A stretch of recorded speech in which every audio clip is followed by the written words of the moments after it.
Bom dia, agrolovers, tudo bem com vocês? Hoje eu vou passar uma aula voltado aos dois principais contratos agrários, o arrendamento e a parceria. Então eu vou desenvolver nessa mini aula para vocês, nesse mini módulo, os principais pontos, lógico, requisitos gerais e específicos do arrendamento e da parceria. Então, eu trago os conceitos, elementos dos contratos gerais e também trago os contratos de arrendamento e o contrato de parceria. Inicialmente, eu trago o que eu chamo, eu e lógico, em especial os autores do direito, a expressão topografia, ou seja, qual a lei aplicada, quais são as principais regras, aonde ele está dentro desse conjunto de leis. Então, o arrendamento e a parceria, em especial, eles estão previstos no Estatuto da Terra e no regulamento. No regulamento. Qual a diferença entre essas duas normas? É que a lei ela aplica regras gerais, normas gerais desses contratos, e o regulamento ele traz requisitos e elementos específicos para esses contratos. Então, a maior utilização, não que seja a única, vai ser o regulamento. Mas a lei, o Estatuto da Terra, ele traz sim os elementos gerais. Primeiro você analisa o estatuto e depois segue o regulamento, até para não ter nenhum tipo de contradição quando for feito um contrato. Trouxe para vocês outras topografias. O que isso significa? A leitura, o diálogo de fontes, em especial com o contrato de depósito e armazenagem, cédula de crédito rural, Código Civil, contrato de integração, existem outras legislações. As principais o Estatuto da Terra e o seu regulamento. Ponto. Outra normativa, ou as normativas que interrelacionam, são o restante que eu apliquei ou coloquei aqui. Só que não adianta nada eu ensinar para você sobre contrato de arrendamento e parceria sem entrar ou sem explicar o que é um contrato, ou pelo menos o instrumento, os elementos que vão compor esse instrumento ou esse contrato. Todo contrato, ou pelo menos todo instrumento, o físico, esse contrato físico, ele vai ter um título, ele vai ter o preâmbulo, que é sempre a qualificação das partes, e ao final, ou a parte que seria o principal, o corpo desse contrato, as cláusulas, os parágrafos, as seções desse contrato. Então ele tem uma estrutura bem correta: título, qualificação e outros elementos, mas em especial o preâmbulo, ele é a qualificação, e depois as cláusulas deste contrato. Então eu trago para vocês exemplos, ou chamado de nome iuris do contrato. Então vai ser contrato de parceria, agrícola para o quintal, para plantio, para criame de gado, de ovelha e assim por diante. Para peixes também, aquicultura, piscicultura. Então é interessante colocar já no nome iuris, no título, o tipo de atividade rural. Não só colocar contrato de arrendamento ou contrato de parceria, mas especificar já no título a espécie de atividade a ser desenvolvida. Prof, mas eu errei o título, ou eu não sei. O contrato ele é nulo? Não. O nome iuris, ou o título do contrato, ele não anula o contrato. Na verdade, o título, ele para ficar de forma esteticamente mais bonito, para já dar aquela introdução de dizer qual é o tipo de contrato, mas o erro no nome do contrato não anula o contrato. O importante, ou você saber do que se refere ao contrato, é o objeto, que na maioria das vezes fica no primeiro ou segundo, na primeira ou segunda cláusula. Mas em regra ele fica bonito, ele traz a apresentação, ele traz toda o introito, como a gente diz, toda aquela introdução do que vai ser visto naquele contrato. Eu aconselho sempre a estudar bem, fazer. Professor, mas não tenho certeza das atividades rurais. Então coloca só contrato de parceria ou contrato de arrendamento. Mas em regra, fica melhor colocar o tipo de atividade também. O preâmbulo é muito importante nos contratos agrários fazer de forma pormenorizada. Colocar o nome da parte, RG, CPF, endereço e principalmente o nome dos cônjuges. E se tiver as informações e tiver filhos maiores que vão ajudar, por exemplo, contrato de parceria onde o parceiro outorgado, aquele que vai trabalhar, tem filhos, colocar o nome dos filhos. Porque no caso de falecimento, por exemplo, do parceiro outorgante ou do outorgado, esse contrato ele não extingue por si só. Não há uma extinção do contrato, ao contrário, deve ser cumprido esse contrato até o fim. Morreu o parceiro outorgante ou morreu o, o proprietário do imóvel no arrendamento. Nesse caso, continuam os herdeiros, são responsáveis, fazem a sucessão da parte e deve ser cumprido até o final o contrato. Mas professor, e o parceiro outorgado ou aquele que arrendou faleceu? O que acontece? O proprietário deve notificar, ou aquele que o represente, a família e verificar se eles querem dar continuidade na atividade até o fim do contrato. Por exemplo, eu fiz um contrato de arrendamento de 5 anos. Faleci, os meus herdeiros vão vir. Aí faleci quando deu 2 anos. Ainda tem mais 3 anos. Então, vai ter que vir. Os meus herdeiros serão notificados e eles vão dizer se eles querem ou não dar continuidade. Se não quiser dar continuidade, contrato extinto. Se quiser dar continuidade, fica até o final. Então é uma sucessão. Por isso que é importante qualificar não só a parte, mas o cônjuge ou a família, quando é agricultura familiar, quem faz parte desse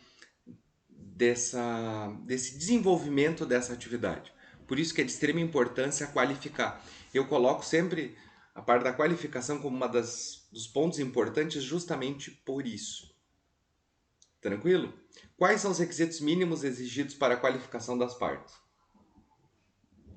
Se lê de uma forma sistemática o Estatuto da Terra, o regulamento e o Código Civil, vocês vão verificar que requisito mínimo, nome, os documentos, em especial o número da matrícula, mas isso você pode colocar no objeto, e o nome do cônjuge ou aquele conjunto de familiares, o nome dos familiares que vão auxiliar. Artigo 12 do regulamento. Decreto-Lei 59566/66. Os contratos escritos deverão conter as seguintes indicações: nome completo, endereço, características do arrendador ou parceiro outorgante, justamente por causa da sucessão, os documentos de identidade, se é nacional ou estrangeiro, se é pessoa física ou jurídica, e a sua qualidade. E justamente também o arrendador e o arrendatário, qual é a qualidade? Se ele é proprietário do imóvel, se ele é apenas possuidor, num caso de usufruto, que o usufrutuário, ele pode transferir a posse para obter lucro. Por isso que chama uso e fruto. Aquele usufrutuário, ele tem o uso e o fruto. Ele pode usar, ele não é dono, mas ele pode usar o imóvel e ele pode fruir, ou seja, arrendar, fazer parceria ou obter rendas daquele imóvel. Então é bom você pegar essa característica. Não só descrever fulano de tal, os endereços, mas colocar em regime de agricultura familiar, pequeno produtor rural, composto por tais membros da família, fazer uma descrição pessoal, uma descrição subjetiva, que é o que chamam de requisito subjetivo dos contratos, é justamente você trazer maiores elementos de quem são as partes.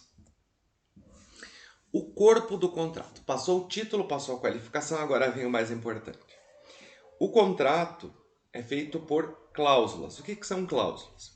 Cláusulas são pontos ou itens que vão apresentar os elementos essenciais. Por exemplo, qual é o objeto do contrato? Se ele é de arrendamento, se ele é de parceria, qual o tipo de atividade? Sempre colocar e limitar o tipo de atividade que vocês vão autorizar.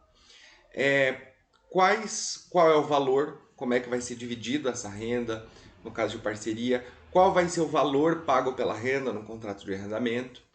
Quais são os direitos, deveres e obrigações dos parceiros e no arrendamento? Então a cláusula ele vai apresentar esses pontos gerais. Então o primeiro ponto é o objeto, preço, modo, como é que vai ser pago, de que forma, prazo, direitos e obrigações e as formas de extinção. Então sempre vai ter essa ordem. Só que tem um pulo do gato aqui. Por exemplo, você fala do objeto do contrato. Você vai falar, trata-se de um contrato, cláusula primeira, trata-se de um contrato de arrendamento de imóvel urbano, imóvel rural, ponto.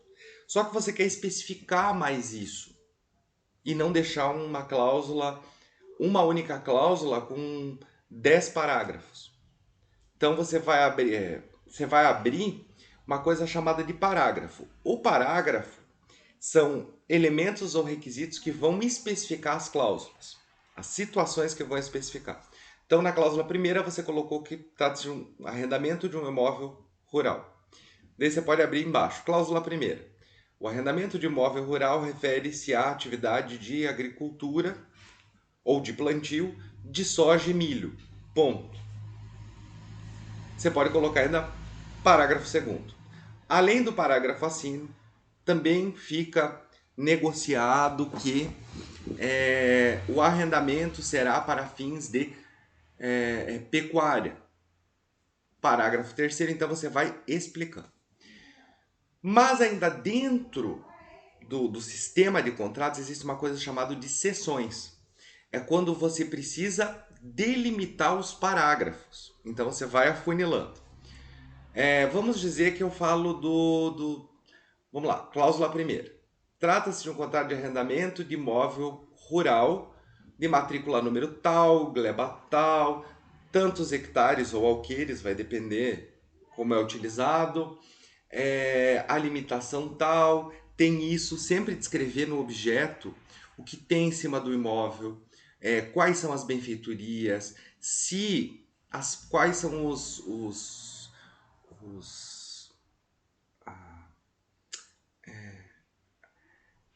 qual é a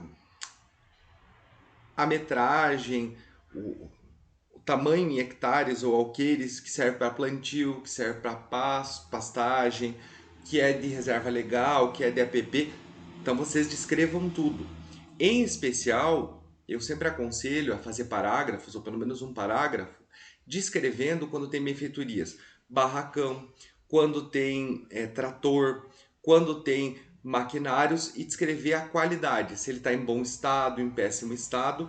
E eu, amores da minha vida, ainda faço o seguinte, colocaria no parágrafo, conforme fotos em anexo, tiraria as fotos das benfeitorias e colocaria em anexo ao contrato, para que as partes tenham ciência de como foi entregue esses bens e eles devem retornar no mesmo estado em que foram entregues. Então, quanto mais detalhado, melhor. Mas a seção ele especifica. Aí eu coloco, trata-se de um contrato de arrendamento de imóvel rural. Ponto. Parágrafo 1º.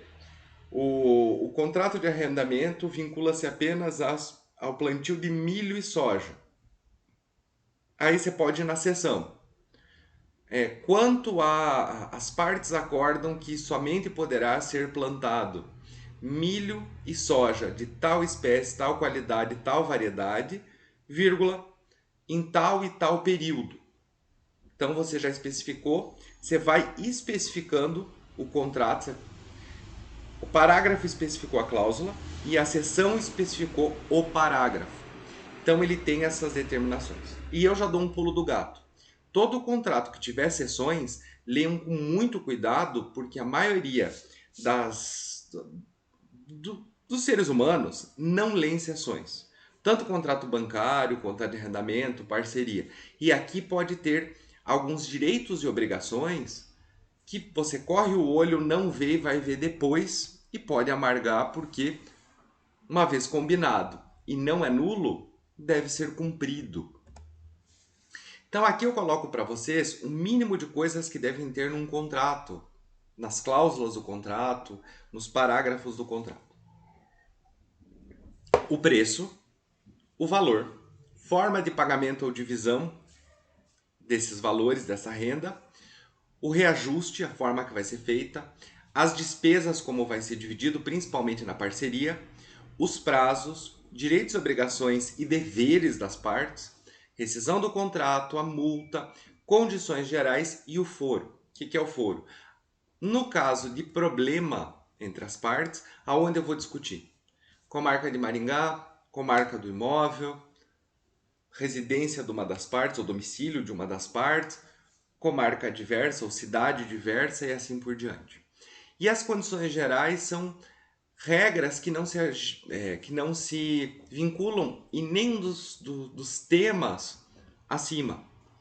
Então, no caso de falecimento, transmite-se aos sucessores que devem cumprir o contrato até o seu fim, no aspecto de prazo, por exemplo. Então, você coloca nessas condições gerais. Tem contratos que não tem, mas a grande maioria tem pelo menos uma ou duas cláusulas que eles não se adequam em nada anterior, nem no objeto, nem no preço, nem na forma, enfim, e é incluído ali. E a multa, se as partes descumprirem, em regra a multa é de 10%, pode ser de 10% a 20%, vai depender muito do tribunal, enfim. Se você for, como diz um contratante mais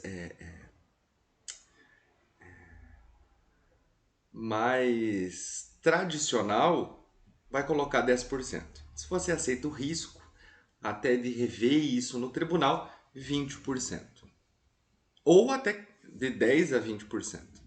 Mas 10% não tem discussão. Entre 10 e 20 há uma discussão se ele é abusivo, se não é, e assim por diante. Eu aconselho ser mais tradicional, mas nada impede. Finalizando o contrato. Aí no final do contrato, terminou as cláusulas, parágrafos, seções, vai ter o local, data local, a assinatura das partes e duas testemunhas. Se uma das partes for analfabeto, não souber ler ou escrever, precisa ter a assinatura de 4 testemunhas para garantir a validade do contrato.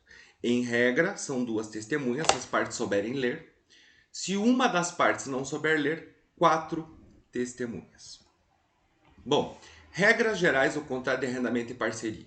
O Estatuto da Terra ele coloca num pacote geral. São regras gerais que aplicam-se tanto para o arrendamento quanto para a parceria. Por isso que eu iniciei com regras gerais, depois eu passo para o arrendamento e para a parceria de forma especificada. Então, o que é um contrato de arrendamento e o que é de parceria? No contrato de arrendamento, você possuidor ou proprietário, transfere para outro a posse desse imóvel por determinado período, tendo como finalidade a produção ou atividade, o desenvolvimento da atividade rural. Professor, qual a diferença entre locação e arrendamento, que é o que sempre traz essa dúvida? Na locação, eu viso muito mais o uso, a moradia. Por exemplo, se tiver um lago, usar o lago, pomar, tal. Seria uma situação de habitação, de utilização. Já no arrendamento, o ponto central, o objeto, é a atividade rural.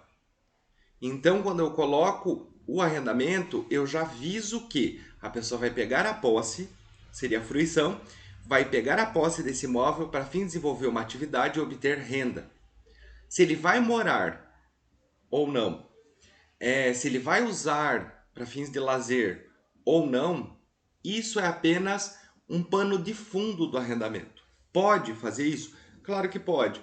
Eu arrendo para fins de plantio e também para uso da casa para moradia, do pomar para lazer ou retirar para fazer qualquer coisa, inclusive uma salada de fruta, se tiver um grande pomar. Mas o ponto central do arrendamento é a atividade rural, é o objeto renda. na locação é o simples uso, sendo secundário à atividade. Então, a regra do arrendamento é a atividade, por isso tem que especificar o que vai ser feito, qual tipo de atividade desenvolvida. Inclusive, você vincula as partes. Se for para plantio e ficou delimitado, a parte que arrendou não pode colocar gado, não pode desviar o objeto. Já o que é a parceria? A parceria nós temos o parceiro outorgante, que é aquele dono da propriedade ou possuidor da propriedade. Ele faz uma parceria com uma terceira pessoa que vai entrar essencialmente com a mão de obra. Ele vai prestar o serviço. Um vem com, a maioria das vezes, com a terra, com o maquinário, com outras formas de desenvolver, e o parceiro outorgado vem para desenvolver a atividade. Então os dois trabalham em conjunto. A parceria rural seria um conjunto com a cara de sociedade. Parceria é igual a sociedade, uma sociedade rural para fins de atividade rural, aonde, em regra, porque vocês vão ver as exceções, as partes, quando não só recebem os bônus, que é a renda, mas também dividem os ônus, as despesas, as dívidas, os prejuízos dessa parceria. Então nós temos os nomes vindo pelo Estatuto da Terra. Quando eu falo de arrendamento, nós temos o arrendador ou arrendante, mas a lei coloca como arrendador, o dono da terra, aquele que possui até por usufruto, e o arrendatário é aquele que arrenda a terra, aquele que obtém a posse para fins de atividade rural. Então, em regra, arrendador, arrendatário. O arrendador transfere para o arrendatário a posse por determinado tempo.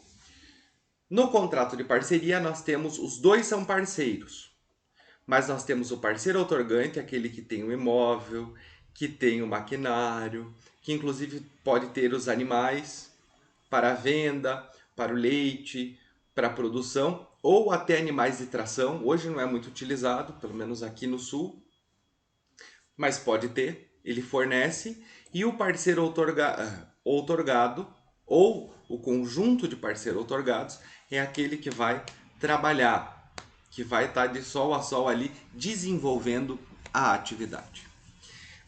Tanto o arrendamento quanto a parceria apresenta pelo Estatuto da Terra e o seu regulamento esses tipos de atividade.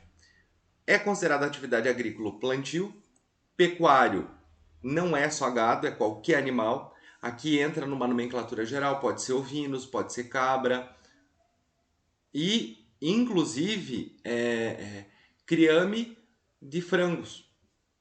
A nomenclatura é muito antiga, mas aqui o pecuário ele significa animais.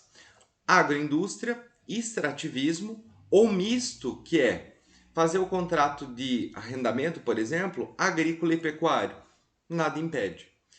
Professor, mas eu só tenho esses tipos de atividade? Não. O código ou o estatuto é de 66 e o sistema agrário ele evoluiu muito. De 66 para 2023, nós temos uma outra visão de Ager, do campo, nós temos uma outra visão do agronegócio, do agrícola, inclusive na agricultura familiar. Nós temos o turismo rural. A lei de agricultura familiar coloca uma atividade rural, o turismo, que no estatuto não vai ter, ele é muito antigo. Então aqui seriam apenas exemplos de atividades que eu poderia fazer, tanto arrendamento como parceria. Mas qualquer atividade do meio rural pode ser feito o contrato de arrendamento e parceria. No arrendamento, nós temos em regra pelo código 3 prazos fixos. Quando se trata de exploração de lavoura temporária ou pecuária animais temporário, são no mínimo 3 anos. Professor, posso fazer um contrato de arrendamento de 3 anos? Posso, na verdade deve. Posso fazer um contrato de arrendamento de 1 ano? Não. O menor prazo do código são 3 anos. Então, para temporário lavoura e pequenos animais, ou médio, no mínimo 3 anos. Nos casos de parceria, cuide bem, porque é uma sociedade, você tem que ter esta sociedade valendo, ela vai ter força por no mínimo 3 anos. Não posso fazer um contrato de parceria de 1 ano. Tem que ser feito no mínimo 3 anos, o contrato de arrendamento também. No caso de grandes lavouras permanentes ou grandes animais, 5 anos no mínimo. E exploração florestal, 7 anos, no mínimo. Aqui são prazos mínimos, não são máximos. O máximo você pode deixar, você pode até fazer de forma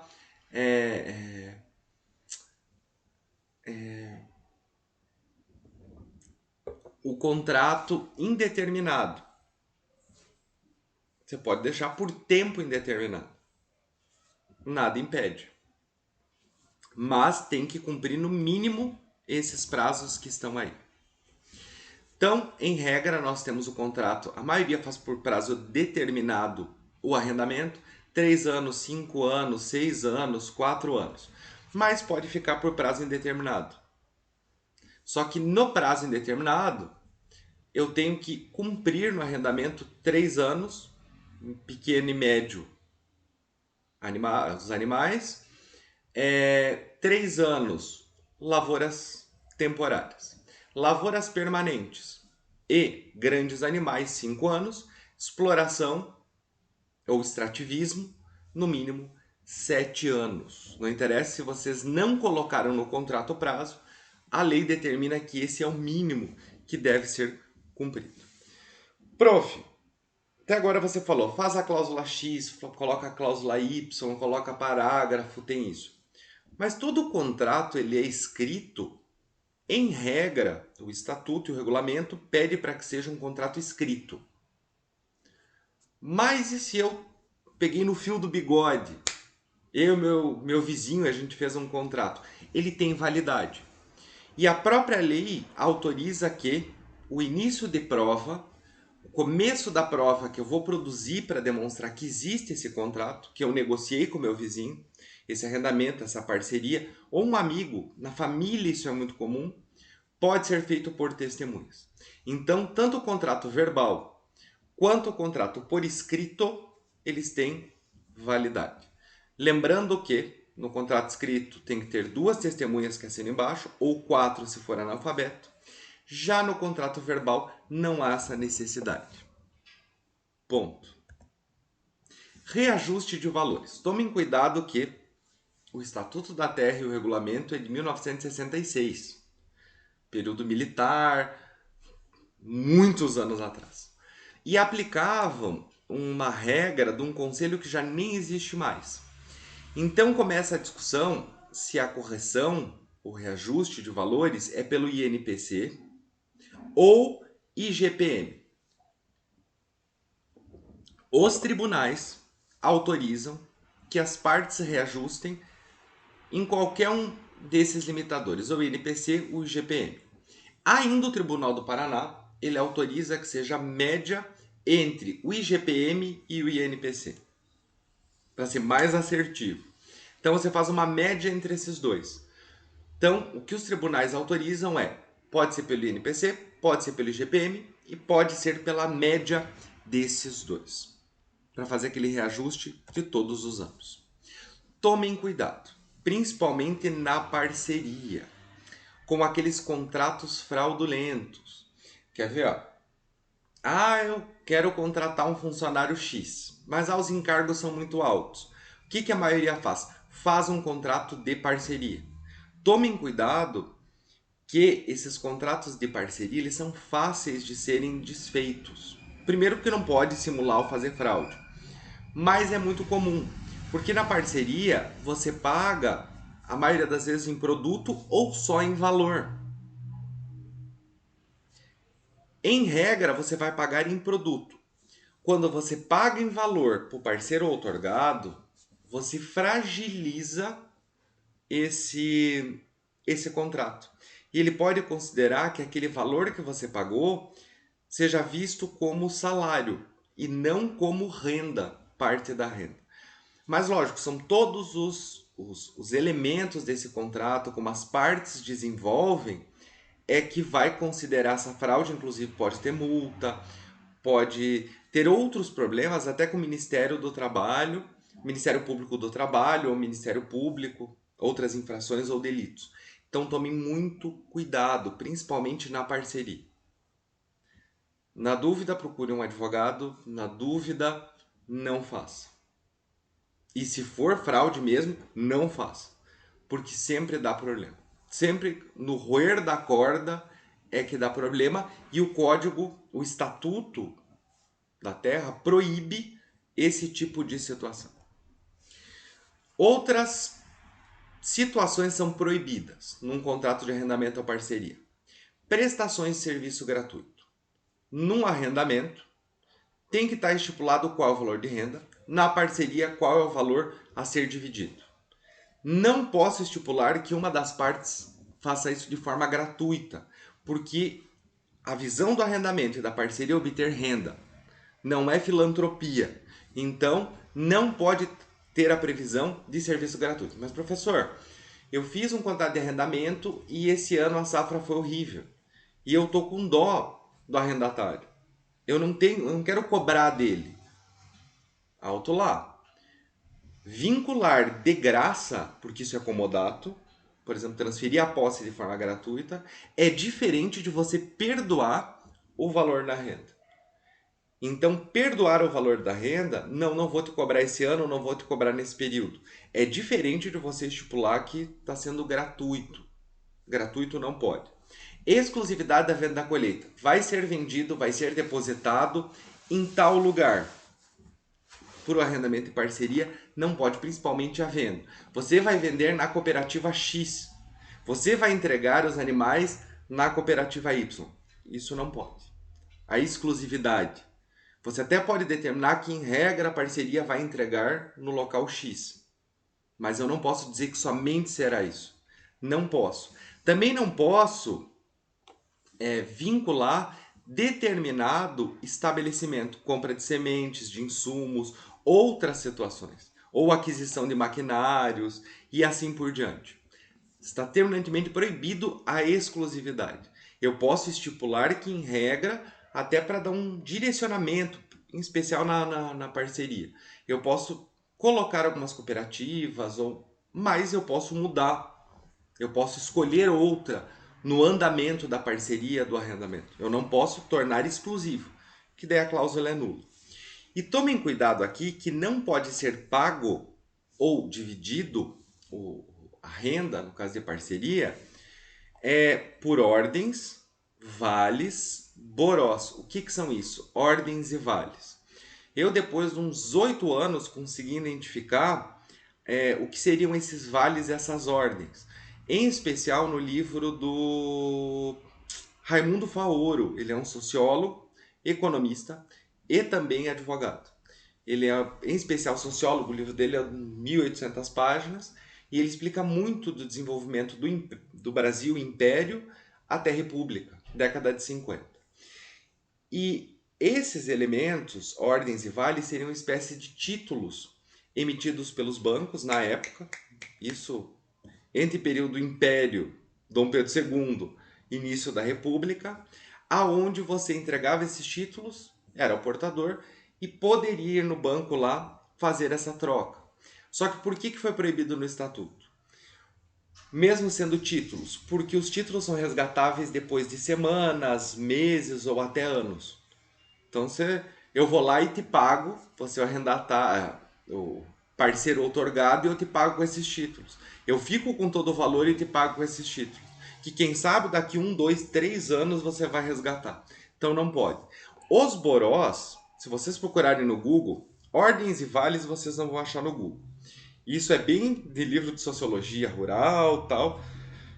Vocês vão encontrar. Agora, borós vocês vão encontrar. Borós é uma moeda feita, foi proibido, óbvio, regionalizado.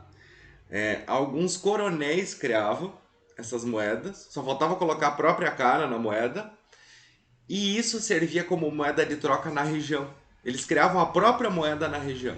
Isso veio de Minas Gerais e foi proibido. Então não posso pagar com título, não posso pagar com moeda que não seja A corrente é a nacional, que o nosso é o real. Ponto. Não posso pagar com... Vou começar a emitir a moeda com a minha cara e pagar o arrendamento, pagar o parceiro outorgado ou vice-versa, fazer a divisão. Isso não pode, é proibido. Tem que ser em moeda corrente ou produto. Ponto. Apadrinhamento do financiamento é permitido. Em especial, como é que é feito esse apadrinhamento? Eu fui lá e arrendei um imóvel. E eu não tenho lastreamento para conseguir um financiamento. Mas o arrendador tem. O que o arrendador vai fazer? Ele entra como garante no financiamento, ou junto à instituição financeira, mas ele diz o seguinte: eu empresto o meu nome, eu garanto que isso vai acontecer, mas a produção é minha. No caso de perda, que eu, arrendador, tiver que pagar, a produção fica garantido. E eu vou pegar dessa produção até a quantidade ou o valor que eu apadrinhei. Então, nada mais é do que permitido. O que acontece hoje com a instituição financeira quando ela empresta? Ela exige uma carta de anuência em especial do arrendador, dizendo que, por que anuência? Que o arrendatário está produzindo na sua terra, tem a posse, e que o arrendador abre mão de qualquer garantia sobre a produção. A anuência serve para a instituição financeira poder ir na produção sem que tenha como obstáculo o arrendador. Porque o arrendador ele tem uma dupla garantia. Se ele tiver pelo apadrinhamento ou pela própria renda dele, que ele pode ir lá e pegar da produção. Extinção dos contratos. Não vou ler, está bem claro aqui, mas quais são as principais extinções? O cumprimento, quando acaba o tempo, 3 anos, 4 anos, 5 anos, 10 anos, conforme estipulado. Quando tem a retomada, acabou o tempo, a pessoa não quis me devolver a posse. Reintegração de posse, despejo e outros. Quando eu compro, eu sou arrendatário e eu comprei parte, eu comprei a terra inteira. Então eu acabo me tornando credor e devedor ao mesmo tempo e o contrato se extingue por motivo de força maior. Tô lá plantando, sou arrendatário, cai um meteoro no meio da parte, fica só uma cratera. Acabou, perdeu o objeto, não tem como plantar numa cratera. Então é motivo de força maior. No caso de Mariana, que aquilo virou do avesso, tu vai ter que corrigir, tu não tem mais como plantar se não fizer limpeza, correção de solo e entre outros. Extingue o contrato. Por sentença irrecorrível, quando se tira a propriedade de alguém, que seria o arrendador, a posse ou outra situação, ou quando perde o imóvel. Num caso de desapropriação, extingue o contrato de arrendamento e de parceria, porque você tira o objeto em especial. Mas o mais comum são dois. Acabou o contrato, as partes cada um para um canto, ou quando o arrendatário, o parceiro outorgado não quer devolver a posse, não quer sair da posse, também não quer pagar, não quer fazer mais nada que está no objeto. Aí você precisa entrar com o despejo, outras ações para retomar a posse. Vamos direto para o contrato de arrendamento, agora específico o contrato de arrendamento. O preço. Professor, posso fixar o preço de qualquer jeito, inclusive absurdo? Não. O arrendamento, eu tenho um limite. Qual é o limite do arrendamento? Se eu arrendei todo o imóvel, não pode passar o valor do arrendamento por ano, ou naquele período, de 15% do valor do imóvel, aquele descrito no INCRA. Professor, mas o INCRA muitas vezes a gente coloca os dados, né, e fica mais baixo do que o valor de mercado. Bom, a lei coloca que tem que ser até 15% do imóvel avaliado no INCRA. Mas e se eu fizer uma avaliação por fora e ver que é maior? Nesse caso, você deve constar no contrato, constar que a pessoa teve acesso à avaliação, as partes tiveram acesso e concordaram com aquela avaliação. Se não, fica o limite máximo de 15% escrito no INCRA.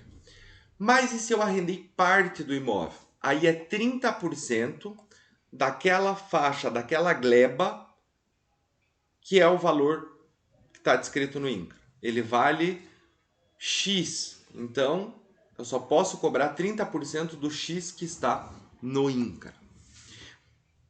Posso pagar no arrendamento, posso pagar em produção, em produto. Negociamos, arrendador e arrendatário negociaram que vai ser em produto. Posso? Não, o STJ disse que não pode ser em produto, muito menos em porcentagem. Uma porcentagem X do produto, porque isso caracteriza contrato de parceria e não de arrendamento. Como ele tem aquela característica de aluguel, tem que ser no valor em dinheiro. Eu te cobro por cada 6 meses, 1 ano, 100 mil reais, por exemplo, por uma quantidade X de alqueires. Mas, professor, eu já vi contratos com sacas de produto. A cláusula, não o contrato, a cláusula é nula, vai ter que pedir judicialmente para fixar. Mas, professor, faz 20 anos e não me deu problema. Ótimo, fico feliz por você que não deu problema, mas se der problema, isso ocorre. Mas, prof, eu posso de alguma forma fixar em produto? Pode. Foi uma discussão, os agraristas de todas as formas discutem e acharam uma solução. Eu fixo, pego o valor fixo em produto, por exemplo, por ano 300 sacas de soja. Só que eu vou ter que colocar no contrato quanto vale cada saca de soja. Por exemplo, deve pagar por ano 300 sacas de soja, sendo que as partes desde já concordam que cada saca vale R$ 150. Bom, aí tá certo, porque é só tu pegar 150 vezes 300. Então você tem o valor, ele é líquido, você sabe quanto custa. E daí, lógico, a parte pode te pagar em produto, que não seria o mais correto, ou em valor. Mas se ninguém reclamar, tudo perfeito, tranquilo arrendamento, sossegadinho. Cláusulas obrigatórias que devem ter: lugar e a data e assinatura das partes e as testemunhas, o objeto, a descrição das benfeitorias, qual vai ser o tipo de atividade, descrever a atividade, a descrição do imóvel, matrícula, gleba, tamanho, tudo que tem em cima. O tempo, mas pode ser indeterminado, mas em regra o tempo mínimo, e a assinatura das partes e as testemunhas. Esses elementos, até para a gente antecipar, essas cláusulas obrigatórias servem para a parceria também. Tempo da parceria, atividade da parceria, descrição do imóvel, das benfeitorias, o que cada um vai fazer, o que o parceiro outorgante vai entregar é sua terra nua, terra com maquinário, terra com maquinário e benfeitoria, terra com maquinário, benfeitoria, casa para o parceiro outorgado e sua família morar. Então descrevam sempre. E na descrição abram um parágrafo e digam: bom estado de conservação, médio estado de conservação e fotos em anexo. Gente, foto ou vídeo em anexo, as partes assinam que receberam. É a melhor forma para vocês se livrarem de qualquer problema. Direito de preferência. Em regra, o arrendatário tem o direito de preferência no arrendamento. Não quero mais arrendar para aquele arrendatário. Aguarde um prazo, termine o arrendamento e aguarde um prazo de 6 meses para arrendar de novo. Porque se você... Ou faça o seguinte, você deve notificar o arrendatário antes de encerrar. Por exemplo, o contrato é de 3 anos. Em 2 anos e menos de 6 meses, você deve notificar o arrendatário para que ele devolva o imóvel. Mas, prof, eu quero arrendar para um terceiro. Você vai ter que fazer o seguinte: pedir de volta e também exercer o direito de preferência. O arrendatário, vamos dizer que esse terceiro ele quer te pagar 400, vamos colocar em sacas que, mesmo não sendo legal, é o mais fácil para vocês entenderem. Ele quer pagar, o arrendatário paga 300 e esse terceiro quer pagar 400 sacas. Você vai ter que notificar o arrendatário para que ele cubra essa proposta. Se ele não cumprir essa proposta, não quer cobrir essa proposta, aí você pode arrendar para o terceiro depois que encerrar o contrato. Se você não fizer isso, o arrendatário ele pode exercer o direito de preferência e causar um tumulto na sua vida. Do mesmo jeito que for para a compra. Uma vez que você arrendou para alguém e você quer vender para um terceiro, você tem que oferecer para o arrendatário, sobre pena do arrendatário e judicialmente exercer o direito de preferência, depositar o valor que está no contrato, isso tomem cuidado, deposita em juízo e fala, ó, foi 400 mil, tá aqui, e pegar a terra para si. Isso é um perigo, porque aí nós temos um outro problema de fraude, que o imóvel vale 800, foi vendido por 800, mas no contrato está 400. Aí vendeu para o terceiro, vem o arrendatário, deposita o valor, dá um passa-fora no arrendador, dá um passa-fora no terceiro e vocês ficam com esse problema. Então sempre notifiquem. Como é feita a notificação em especial? Ou pessoalmente, que você leva a notificação, o arrendatário assina e coloca a data, ou via tabelionato, via cartório extrajudicial. Não façam por correio, façam via tabelionato. Vocês gastam lá 120 a 180 reais, 200 reais, mas vocês garantem que não vai ter prejuízo ou nenhuma nulidade. Subarrendamento é permitido? Sim, se o arrendador autorizou o subarrendamento ou vai autorizar. Sem a autorização, ou se não tiver escrito nada no contrato, não posso subarrendar. Como disse para vocês, o direito de compra. O arrendatário tem o direito de preferência na compra. Se ele falar não está muito alto e esse terceiro quer pagar, deixa que o terceiro pague. Mas eu devo oferecer para o arrendatário antes e ainda dizer, a proposta é essa, você consegue cobrir essa proposta? Se ele falar sim, vende-se para ele. Se ele falar não, vende para o terceiro. Indenizações. Os direitos de indenização. O arrendatário tem o direito de receber as indenizações? Sim, se as benfeitorias são necessárias e úteis. O que é necessário? Colocar por exemplo, precisou fazer um chão, uma rampa, precisou fazer um toldo, precisou colocar um silo menor, precisou colocar algo que não que era útil, desculpa, mas não era necessário para a manutenção do que já existia. Agora, o arrendatário precisa viu que a casa onde ele estava morando estava com problema de infiltração. Ele foi lá e mandou consertar, ou mandou fazer a fundação, refazer a fundação. Ele tem direito de ser indenizado pelo arrendador. Necessários e úteis têm o direito de ser indenizado. Já a voluptuária, mandou construir um lago, mandou construir uma piscina, colocou uma fonte no meio da propriedade. Não, porque voluptuário é para lazer, para embelezamento. Nesse caso, se o arrendador não permitiu, não disse nem sim nem não, não tem direito à indenização e esses bens ficam lá. Ou, se tiver de forma diversa, o arrendatário pode levar a fonte dele se ele quiser. Contrato de parceria, para a gente finalizar.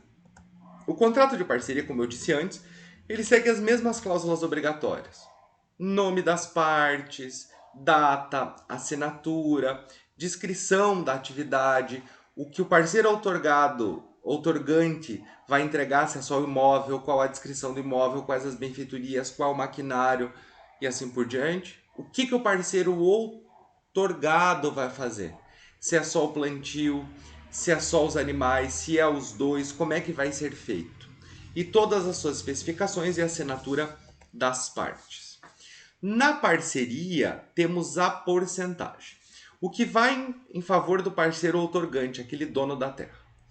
No contrato de parceria, se o parceiro outorgante fornecer só a terra nua, ele recebe 20% da parceria. Se ele oferecer uma terra já preparada, 25%. Se ele oferecer uma terra preparada mais a moradia para o parceiro outorgado, ele recebe 30%.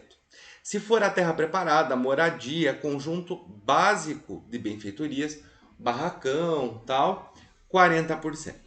Se for a terra preparada, moradia, conjunto de benfeitorias, um pouco mais sofisticado e maquinário agrícola, ele recebe 50%. Se for uma pecuária ultra extrativista, com criação, rebanho, outras coisas, ele fica com 75% da parceria. E quando há situações em que não esteja descrito nessas aqui, você aumenta mais 10%. Por exemplo, terra nua e animais de pequeno porte. Então seriam 20 mais 10%. Tomem cuidado que o contrato de arrendamento e parceria, eles vieram num período histórico aonde foi tentado também agradar gregos e troianos. O arrendamento servia em especial naquele período histórico e social para proteger, você vai ver que as cláusulas de arrendamento servem para proteger os pequenos agricultores, os médios. Já a parceria, ela tinha uma função de proteger os grandes agricultores. Você pode ver pelas porcentagens que o parceiro outorgante vai recebendo. Inclusive, abre parênteses, nas despesas você pode rachar. Tu imagine, você ainda recebe 75% e você ainda racha com o parceiro outorgado. Eu recebo 75% como outorgante e o outorgado 25%. E nós dois rachamos as despesas, inclusive com vacina, insumos e entre outros. As despesas com tratamento e criação dos animais, não havendo acordo em contrário, correrão por conta do parceiro tratador ou criador.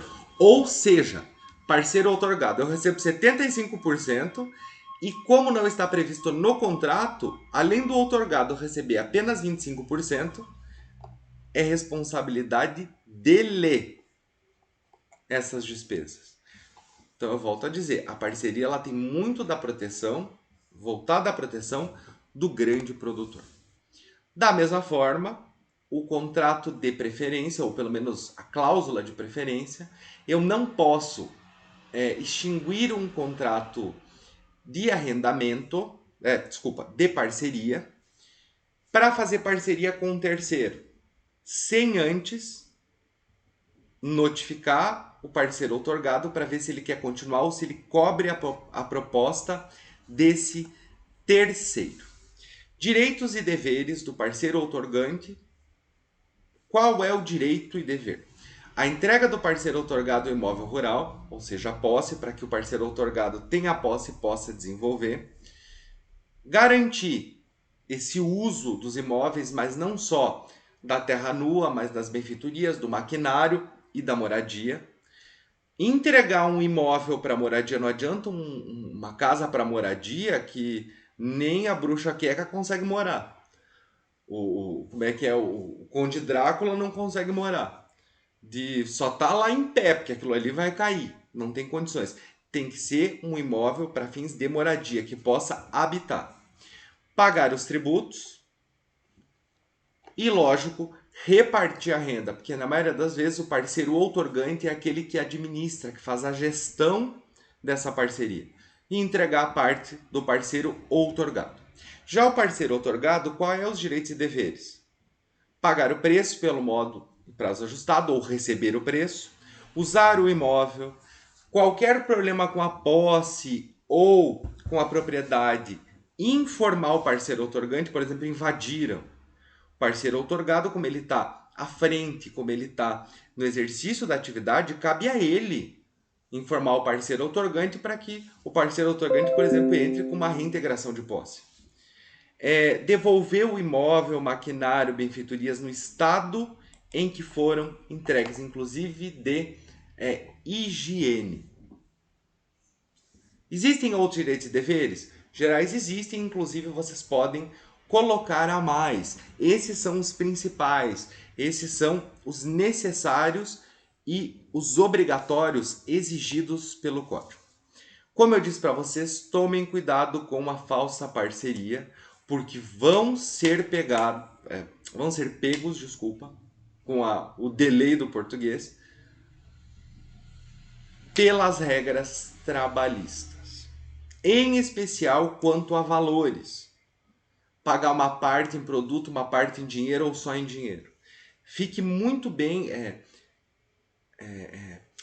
tenha uma descrição, um contrato muito bem feito. Quando forem ler, analisem com muito carinho para que não tenha esses problemas. Porque muitas vezes os parceiros confiam em terceiras pessoas, que muitas vezes não são advogados, fazem esses contratos e depois se aborrecem muito. E é uma parceria, mas é tanto na confiança que você consegue demonstrar que aquela parceria não existiu, que aquilo não passou de uma relação de trabalho. Então tome muito cuidado. Não só com a falsa parceria, mas com um contrato mal feito que vai aparentar ser uma falsa parceria. Bom, amores da minha vida, o que eu tinha para falar sobre arrendamento e parceria era isso, sobre o contrato em si. Eu espero ter ajudado, auxiliado e desenvolvido esse raciocínio do arrendamento e parceria. Estou à total disposição e qualquer dúvida, entre em contato, mande lá no Insta, WhatsApp e outros Facebook, que eu vou responder. Meus alunos, se tiverem dúvida, principalmente porque da matéria também, se tiverem dúvida quanto ao conteúdo, falem com o mediador. O mediador passa, vai tentar resolver, ou a gente conversa e lhe daremos a melhor resposta. Então, amigos, alunos, colegas, clientes, me despeço e ótimo estudo. Até mais.